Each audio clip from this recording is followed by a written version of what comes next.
Well, hello. Guess who's back?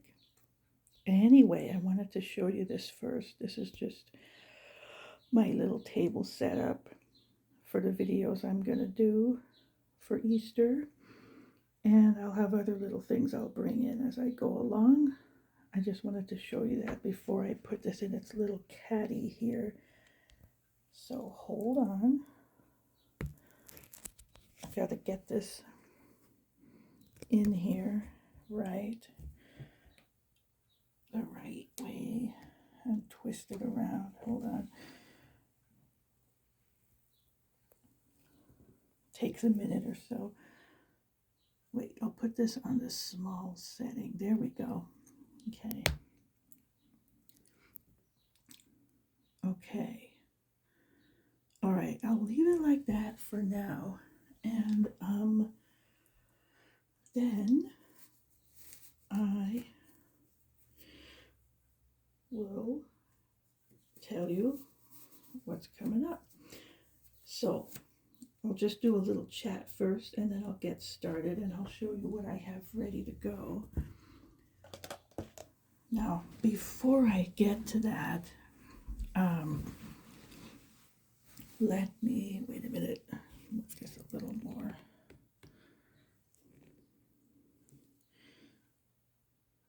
Huh.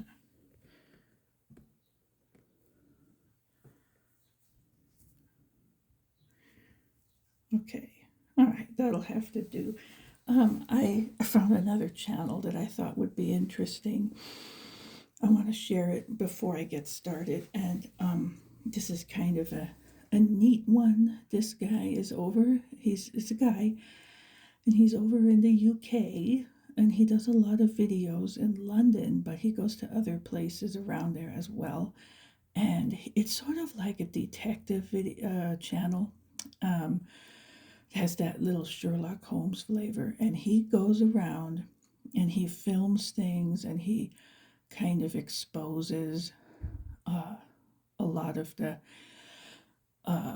goings on and things that are kind of behind the scenes and kind of secretive and I would say underground, but they're not really underground.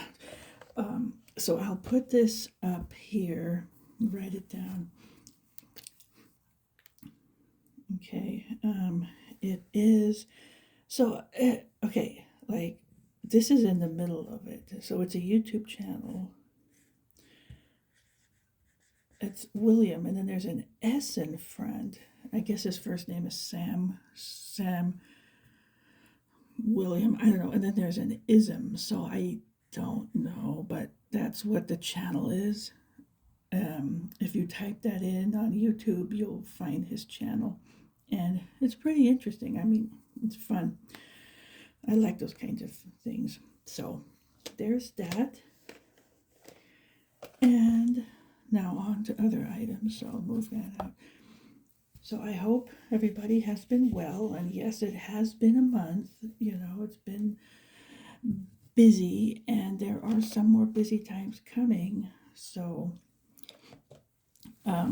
that's how it goes. I did, I guess, get one new subscriber, but I I definitely would say welcome to you. It looks like I have 27 right now, but whenever I ask for a show of hands, it has only been one person.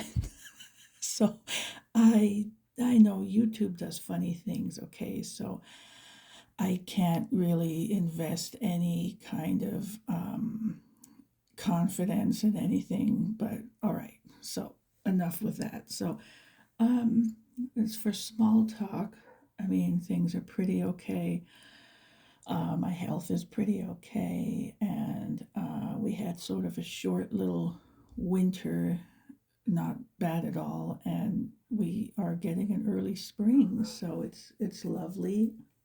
Uh, I have flower bulbs that are already starting to pop up, at least the leaves, so they'll be out. So I'm looking forward to that. So what I did was I got the whole setup ready for what I said I'm going to do during Holy Week. I'm going to go over a series of the events and just do each one on the day it occurred and spread it out a bit in some cases. So I'll be doing that all throughout Holy Week.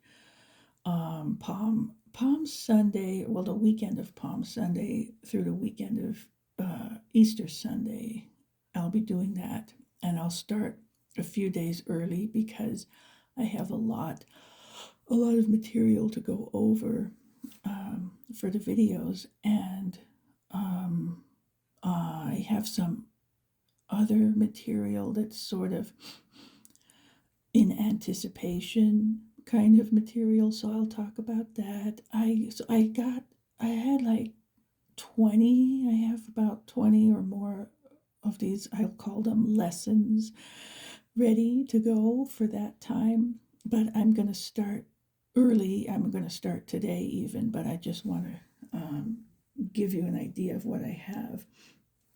So I have all those events of Holy Week. I went over that again and just made new notes and Bible verses I'll go over, just specific ones, and all the way through Pentecost and even something in Revelation.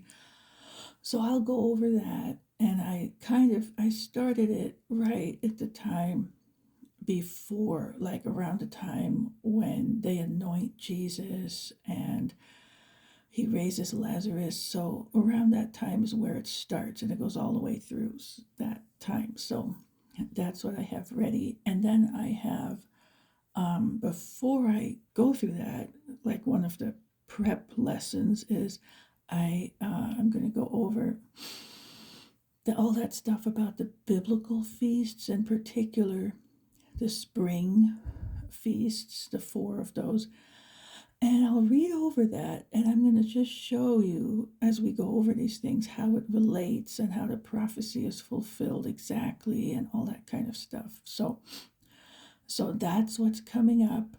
And the feast one, I will, the latest I'll do it would be the Wednesday before Holy Week, but I might get to it sooner. I'm going to try to do a video, at least one video on Sundays now in the meantime. That's the plan. So, okay. And then what I have, and I have for next time, I also have, this is interesting, a calendar thing where I'm going to go over the comparison of our calendar here and the Hebrew calendar and all those details, like how their year is, the months, the days, all those details. And that will really help as we go through the events of Holy Week. It's just interesting background information that's useful to know. And then I have a calendar just for that week that we're going to fill in together. And, it shows you exactly what day everything happened if you really put the puzzle together. So it's what you think it is, but it just proves it basically. But just fun little details that we'll be looking at. And so that's going to be the next one. So I'll probably do that one next Sunday. And then for this Sunday, for today, I have I'll do 2 videos just because I want to separate these things. The second one I'll do is going to be about songs and hymns for around the time of Holy Week. Okay, so I'll go over that in the next video. And for this one, of course, I picked a thumbnail for the video that is appetizing. Okay, and I just have to warn you, okay, I'm going to be going over food, a lot of food. And it's going to make you hungry. It's going to make me hungry. So just letting you know, okay, so you can prepare for that. And if you didn't eat a good meal yet, it might be good to stop the video. Might be a good idea. Eat something and then come back because, yeah. Anyway, so what I have for the food part of this, and this is all just preparation for the holidays. I'm going over this one now, and table settings, just what I do, and personal traditions I have, and recipes I have, and things they did and stuff, so that you can start if you want to get prepared ahead of time. You have plenty of time to make a shopping list and get these items beforehand. And during that week I do the videos, it's going to be nice because I'll feel like I'm celebrating this with you and you with me, whoever is listening. So that's going to be nice. So I'm looking forward to that. And this is just part of that celebration preparation here. So now, okay, now what I did a lot of research for this stuff, by the way. I want to go over this first. And by the way, I hadn't written a note up here to mention that some of this will all make sense later. So there are things that I'll go over in those lessons, videos later, that then it will all come together like, oh, that's what that symbolized, or that kind of thing. So just keep that in mind. Okay, now, um, this part is just about it's a meal, this first meal, and this is what was typically eaten during the Passover meal that was started when originally, they left Egypt and, went through the wilderness and came into the land. So this was the meal, and some of this is in the Bible and some of it has been added. So I'll go over that. And this was the meal that was actually eaten at the Last Supper because that was, this was the fulfillment of the Passover, the actual fulfillment of it with the Passover lamb. Okay, so that will come up as we go through this. But all right, now in the Bible, and I'll go over that when I do it, but it just specifically says what they ate was typically roasted lamb. It mentioned some other options, but it was all about a lamb, so a roasted lamb, unleavened bread, and bitter herbs. So that was it. Those were the three items that they would eat. And you can see the three elements of a meal in this. Um, so, um, let me see if I have mentioned that here. Okay. All right. Well, I'll just go down my list here. So the meal, it has been added to over the years. And if you want to look into this just for curiosity, online research yields results of more items and information about that. The roasted lamb is pretty obvious. Okay, so I mean, that symbolizes the sacrifice. Okay, and then we have unleavened bread, and that symbolizes something else. Bitter herbs symbolized some other things, so that will come up as we go along. But okay, now for the bitter herbs, I looked into all of this, and what they typically used, it was romaine lettuce and horseradish root. Okay, um, horseradish is something that really bites you. It's a root, and they make horseradish sauce, like mustard, and it bites. I like it, but some people think it's too strong. So this root, they do something with it, and that's the bitter part of it. And then at some point they have parsley they added in to use for something as well. So, all right, now the unleavened bread, what that is, it's bread made without leaven. All right, and leaven is the same thing as yeast. So it's like bread without yeast.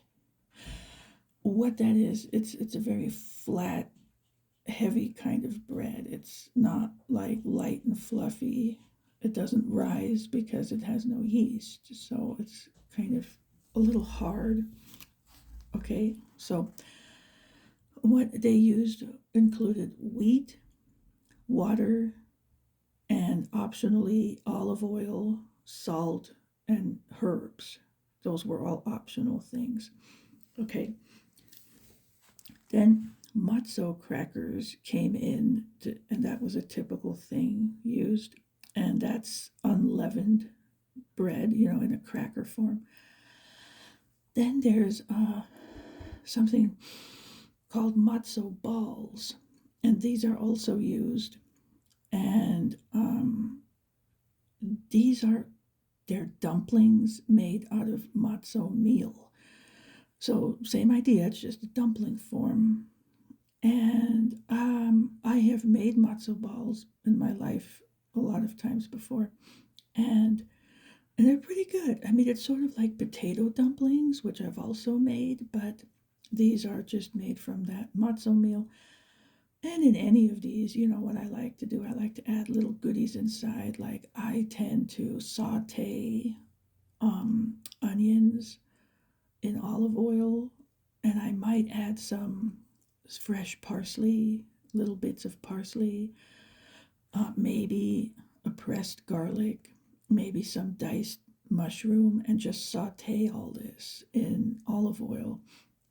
And you can use a little bell pepper or some other things, whatever you want. And then mix that in with the matzo ball mix. And then it's part of the dough, and then when you boil them as little balls, and they have a really good flavor, and then you put a nice gravy sauce on top. So that's what I do. So anyway, so matzo balls, and then typically red wine. They will use wine with the meal, and normally, I don't know, but red wine goes well with it. And then each item has a symbolic meaning, even the newer editions. And they're used for both the Jewish groups and some of the Messianic groups will use these items in the recipe.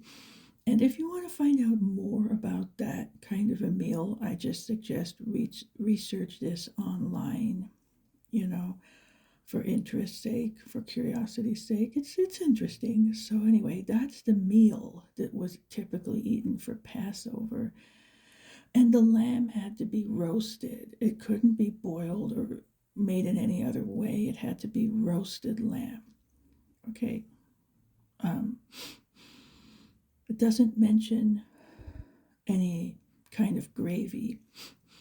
I like to put gravy on things, but anyway, I'm very picky about the gravy though. So that's another story. Um, and again, they really expanded this and added a lot of items to it. Like some of the things were, I guess, a hard-boiled egg, which meant something, and there was sort of a little fruit salad that meant something. So all of this had a meaning. It was a very symbolic meal. So okay,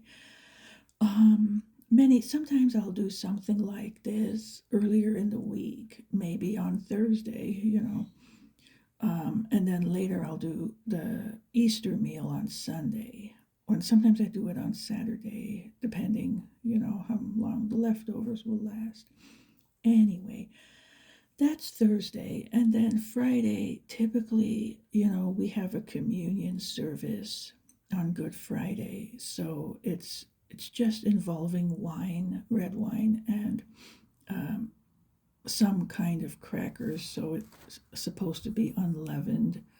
I know many churches have incorporated the bread, and it's just a normal bread with leaven, so that has been done. And I mean, there's no hard or fast rule about it, but it's what it symbolizes. I mean, it's symbolic, So I just use wine and crackers, but um,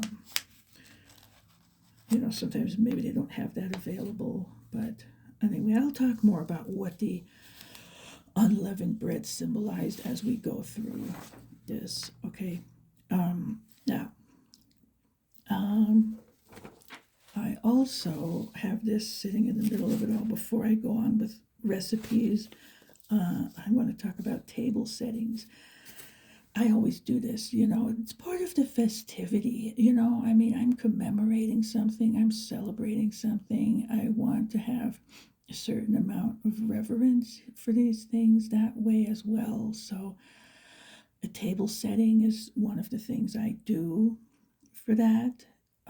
So, and I have two different types for the week. Okay, so earlier in the week, I tend to use more tones of reds, purples, scarlets, browns.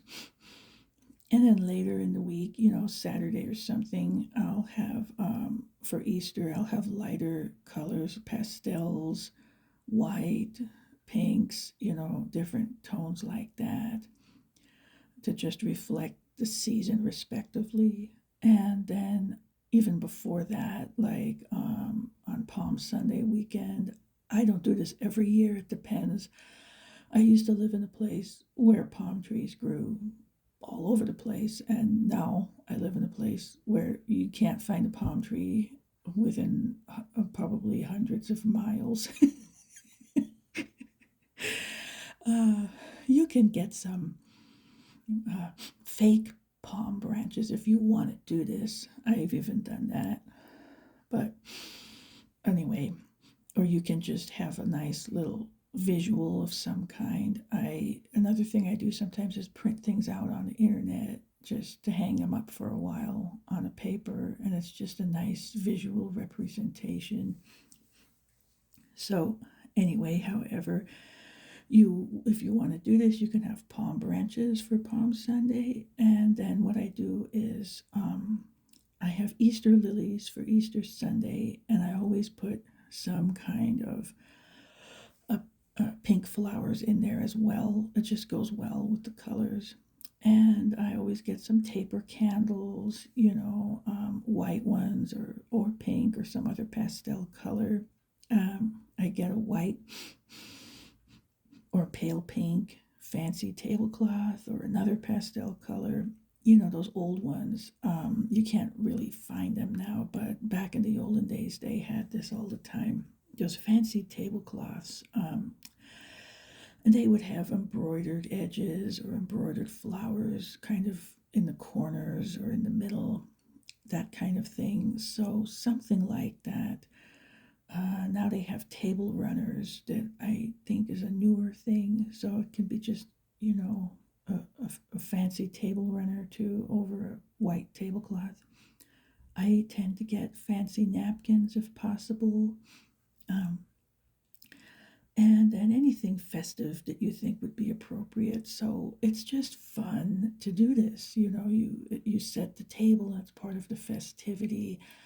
Get an Easter lily bouquet or plant, some kind of flowers for the middle, and it's just very, very nice thing for that time. Okay, now for my Easter meal.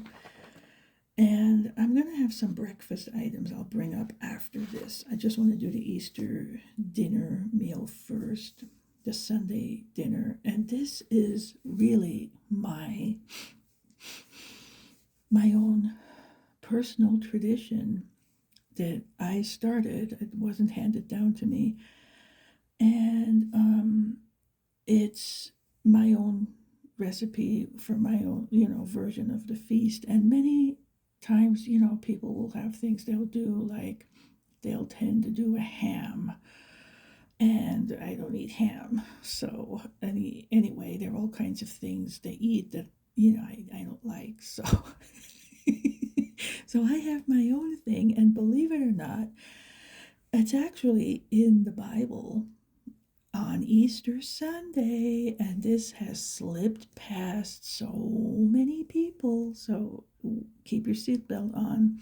I'll read it when I get to it later, but I'll give you a hint. Okay, you can go to John chapter 21 and look for what food is mentioned. Okay, they eat something, right? And there's something mentioned in there. All right, so, okay, I might give it away after I go over the recipe. So, for the recipe, what I do, I like fish, so I will get fish, and I tend to get salmon for a more of a festive feast. Uh, so I'll get fresh salmon, as fresh as I can find it, and then you get your oven dish ready. You prepare that, put some oil at the bottom, and put the salmon. Wash the salmon, put it on top. And then these are some things that I tend to use. I don't use everything all the time, it's just an idea. But I will get fresh, I will squeeze it myself, fresh squeezed lemon juice, orange juice, and ginger. If you've never tried this, it's really good. They sell a ginger root in the store. And what you do, buy one, not real big, just buy one, and what you do, take it home, wash it, and you peel it. And I know it's a lot of work. Okay, all this is work.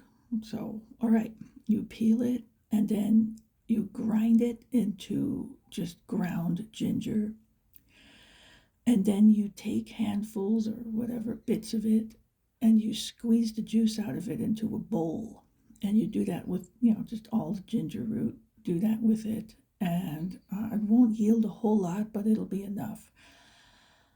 And then you pour all of this, this fresh squeezed juice from all of this, you kind of mix it, and you pour it over the fish. And you can then, on top of that, I would add something like a sweet sauce. It can be actual honey, or it can be a store-bought sauce, like a sweet sauce from the Oriental food section.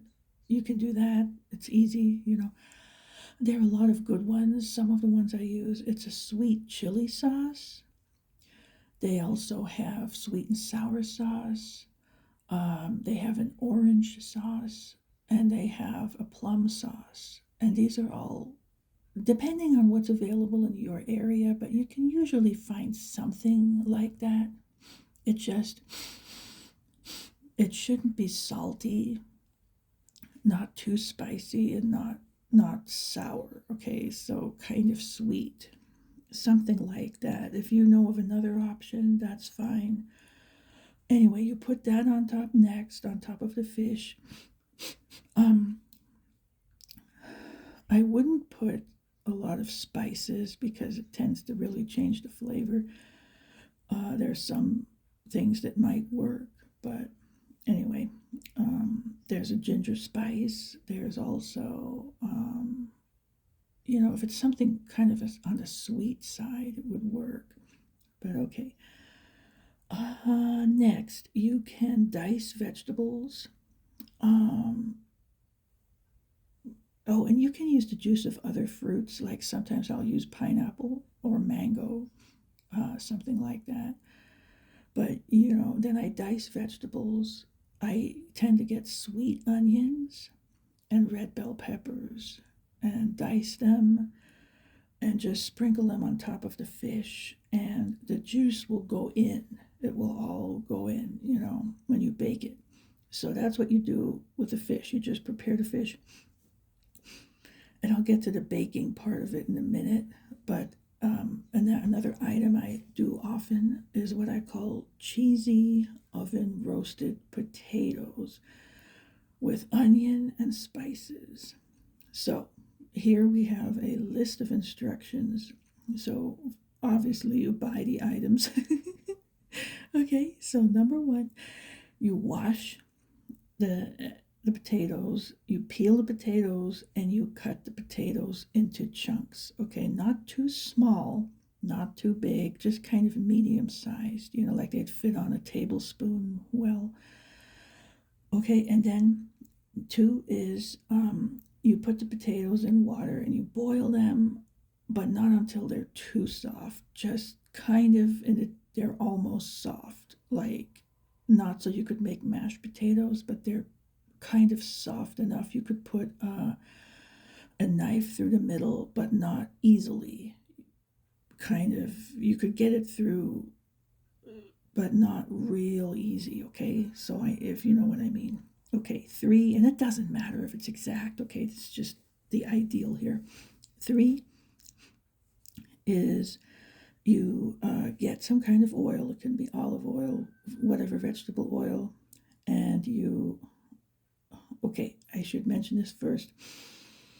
Just put the oil there, okay? You have it ready in a large pan, large frying pan, and then 4 is you dice onion, any kind of onion, any onion you want. Just dice the onion, and then you put all this in the frying pan. The cut potatoes and the diced onion, put them in the frying pan, and you saute all this till they're browned enough, And then after that, 5 is place all of that in the oiled oven dish you set aside just for this. So there's going to be 2 oven dishes, okay? One is for the salmon and one is for these potatoes. Okay, so you put them in an oiled oven dish. And after that, 6 is you add some kind of a melted cheese sauce of cheddar flavor. I would get different things for this. My first choice was, I used to find this in the pasta section. They used to have, where they sell like spaghetti sauces. They used to have a cheese one that was for macaroni, and it was just kind of a cheddar-y flavored cheese sauce. And it was easy. You just would pour out of the jar real easy. That was the best one, and then I couldn't find that anymore. So, and another option next on the list would be Velveeta cheese. It's just a big block of cheese. So, and there are different kinds. Just get the original, and then you can cut that up into chunks, and just as it is, take it out, cut it up in chunks, and then put it in the potatoes in the oven dish, and somewhat mixed together, and it will melt when it's being baked. And then the last possible option I'm aware of is, if none of that is out there, you can go to the chip section, and they will have sometimes a cheese dip. So you can use kind of a cheddar cheese dip and just get a jar of that and put it out on the potatoes. So whatever sauce or thing you have, just put it on top of the potatoes and mix it together. So the goal is you're going to have a cheesy sauce that's melted around with the potatoes.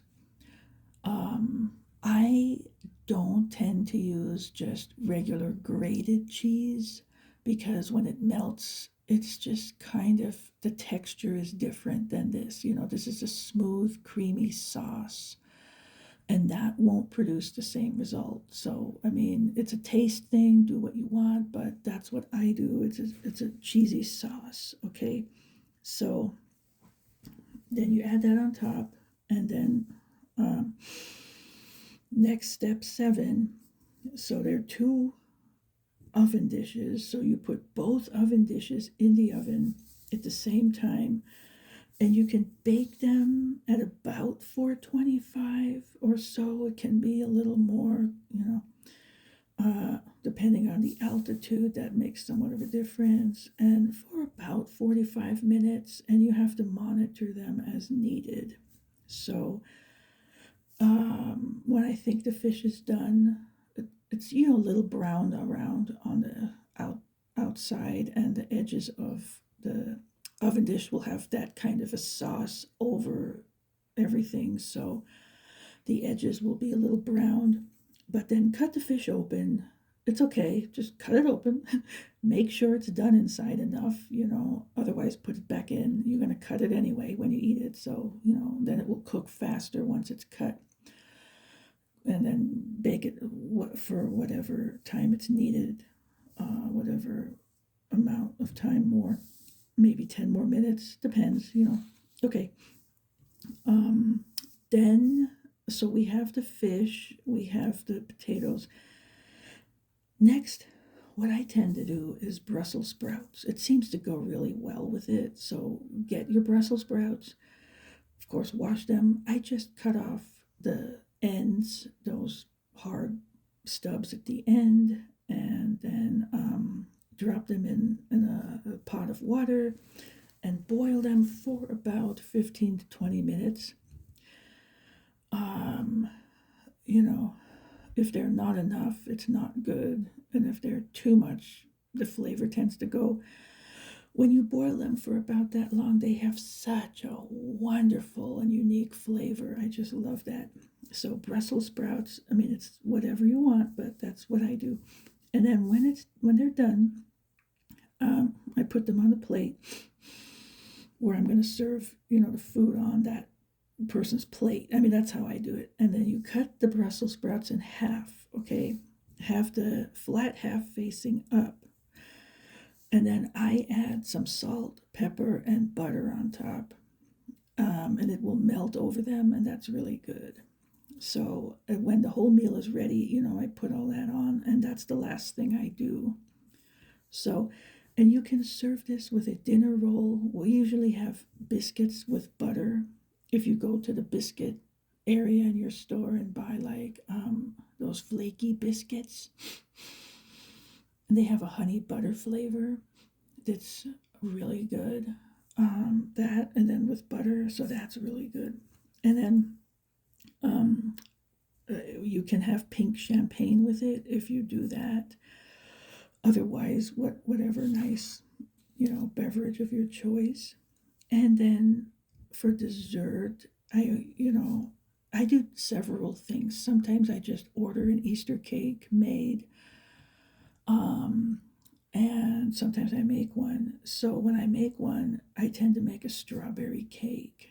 Okay, and I don't do a whole lot of baking where you get the flour and you get the baking powder and you get the sugar and you get the vanilla and you mix it all and you put this much of this and that much of that.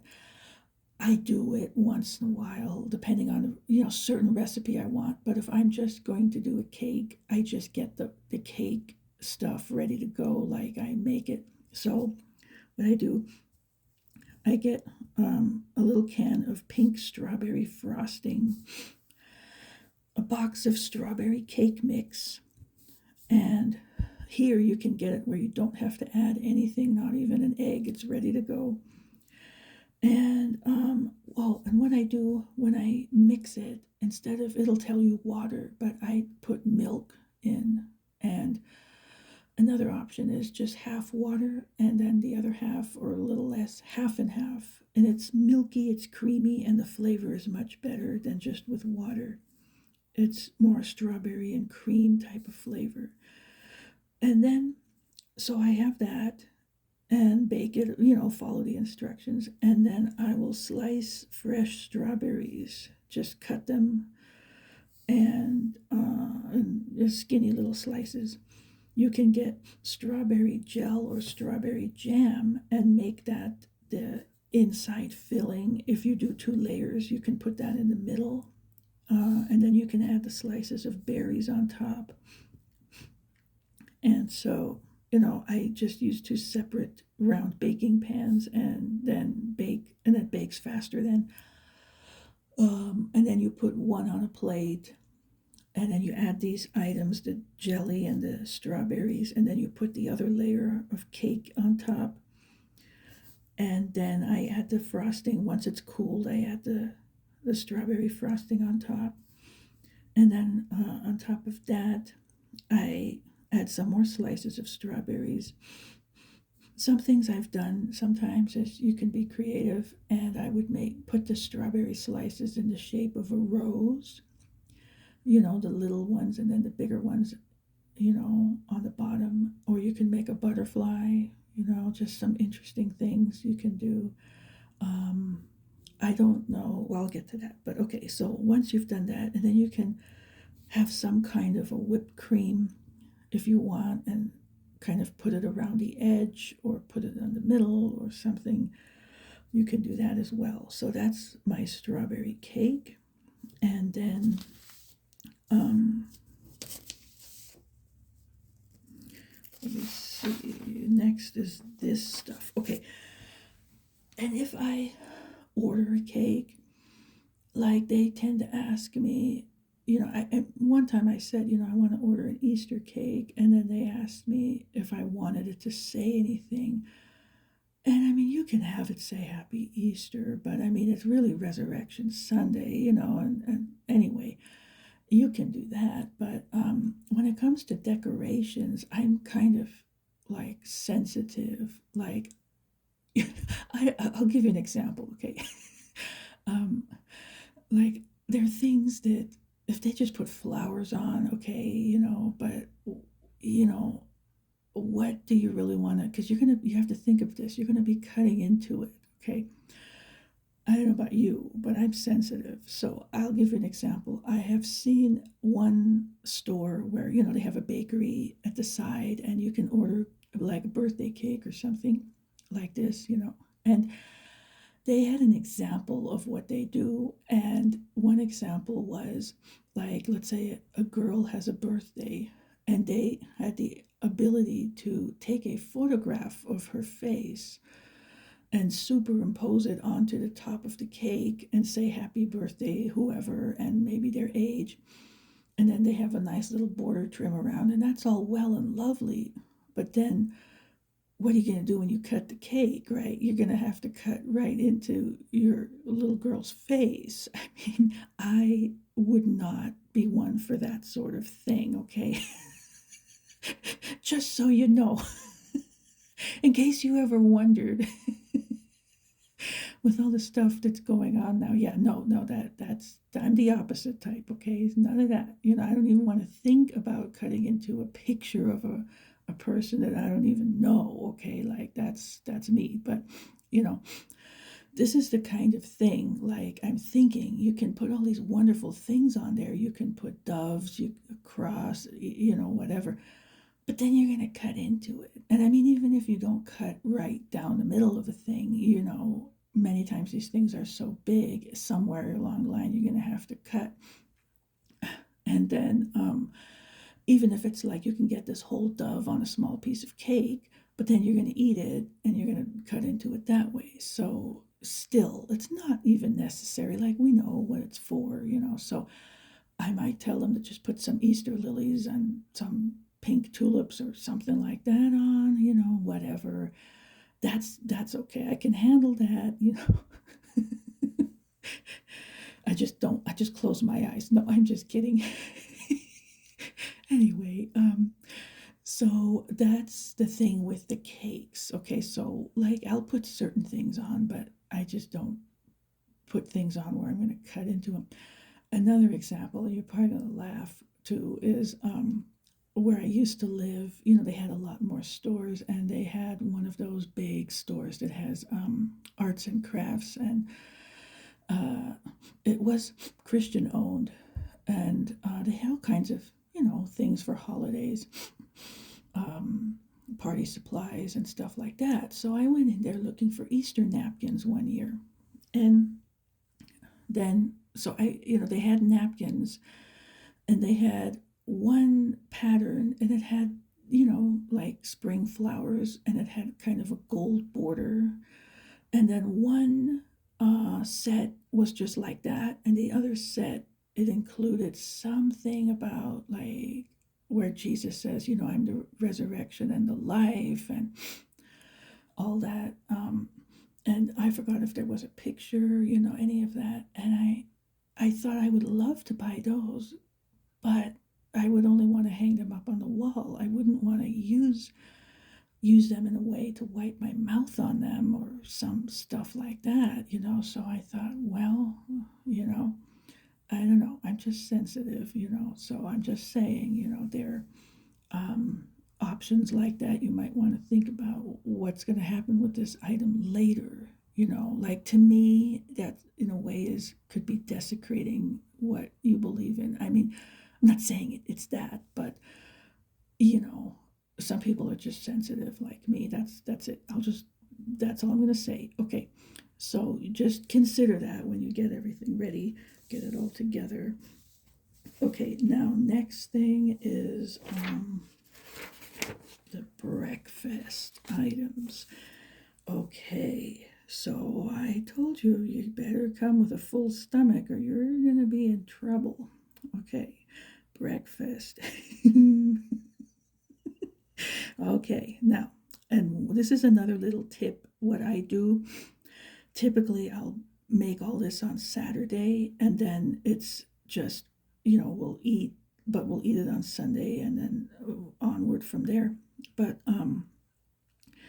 as long as the leftovers last. But that way I don't do a lot of work on Easter Sunday.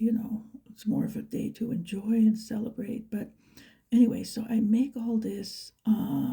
At least the potatoes you can do a day ahead. The potato oven dish.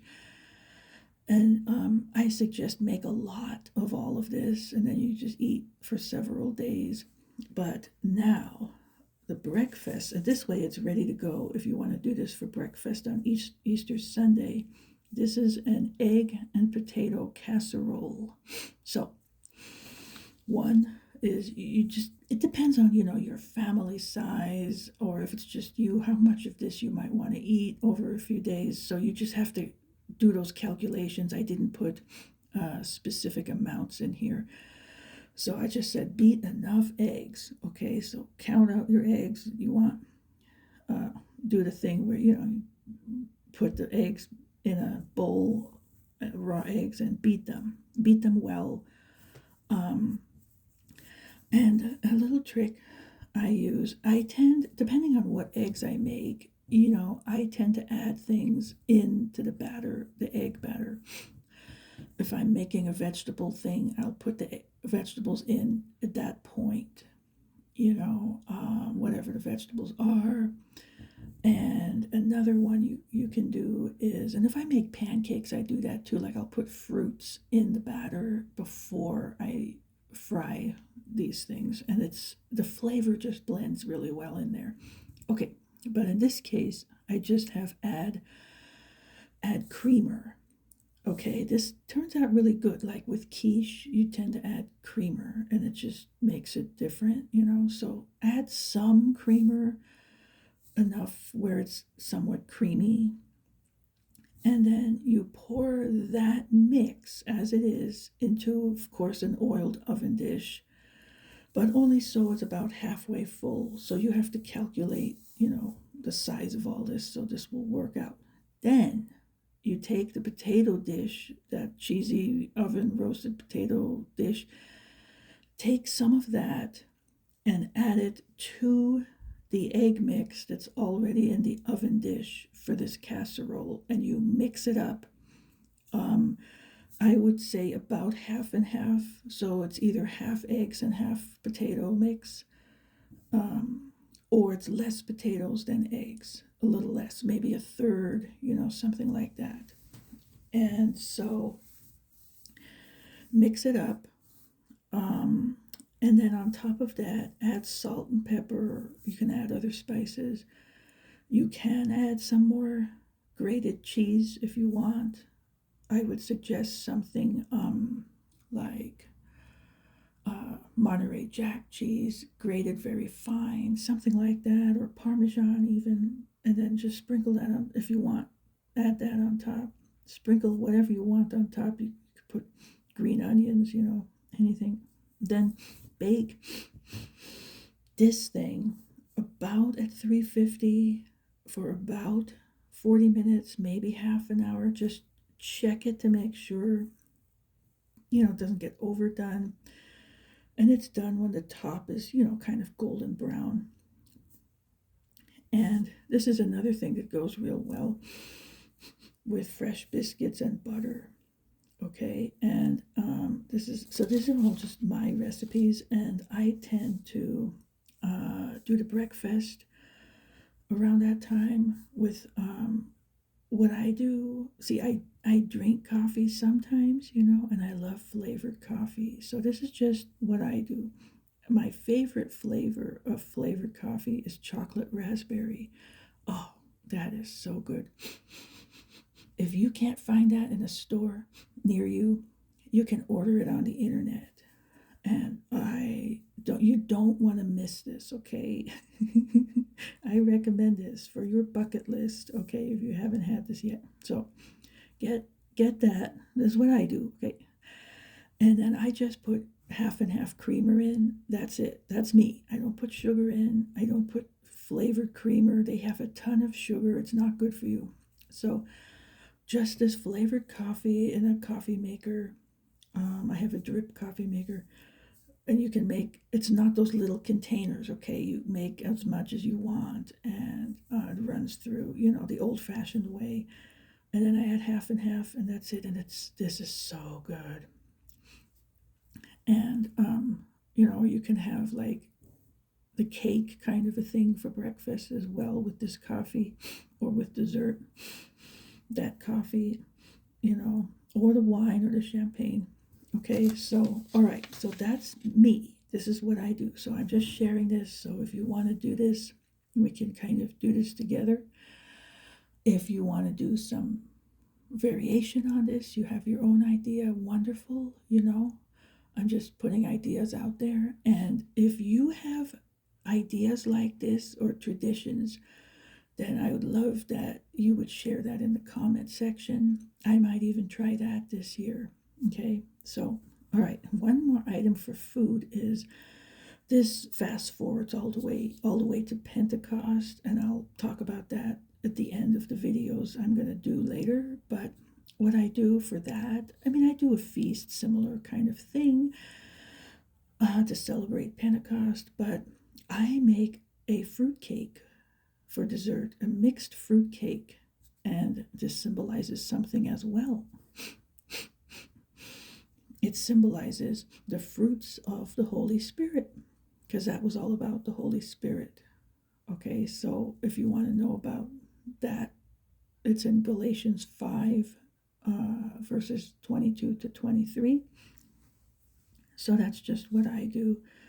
And then, and that thing in John 21, I'll give it away now, okay? They talk about fish and honey. And that's what they ate. So that's how that became my Easter meal tradition on Sunday is fish, any fish that's, good, and kind of a honey type of a sauce on top, and bake it together. That's so good. It's just good. Okay, so that is it for the meals, the recipes, the festive traditions, and all that stuff. Now let me see, I'm at 53. Okay, so I'm going to cut this video off, and I'm going to start the other one. I'll be right back.